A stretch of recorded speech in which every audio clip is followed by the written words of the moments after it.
તમને એવું હશે કે વરસાદી વાતાવરણ છે એટલે આ ભાઈ કંઈક બેગ ભેરીને ફરવા ચાલ્યા, પણ એવું કંઈ નથી, બેગ નથી, આ દવા છાંટવાનો પંપ છે. જુઓ, આ ભીંડાનું વાવેતર છે અને એમાં પુષ્કળ પ્રમાણમાં લીલી પોપટી આવી ગયેલી છે, તો દવાનો છંટકાવ કરવા આવેલા છે.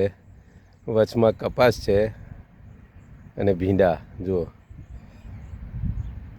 એટલે આમ પેલા પટા સમજીને એમ એવું લાગતું હોય કે કંઈ બેગ ભેવીને ફરવા ચાલ્યા, તો એવું કંઈ નથી.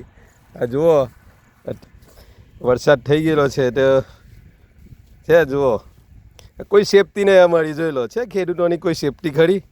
હવે તમને એમ લાગતું હશે કે ખેડૂતોને બહુ લીલા લહેર હોય. જુઓ, પણ આવું કાદુમાં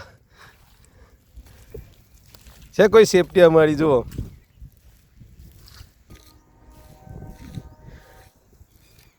સેફટી એટલી જ છે કે અમે ઉપરવાળાના ભરોસે નીકળી જવાનું બિસ્મિલ્લાહ પડીને, અને રસ્તો ગમે તેવો હોય પણ બચાવવાવાળી જાત અલ્લાહની જ છે ભાઈ, આપણે કંઈ નથી કરી શકતા. જુઓ, તો ચાલો હવે દવાનું કામ તો પતી ગયું.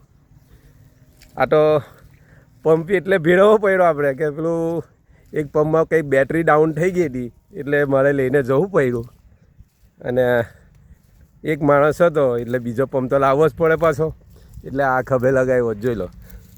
તો ચાલો ભાઈ, અલ્લાહ હાફિઝ. કામ આપણું પૂરું થયું. મહિલા દુઆ મેં યાદ.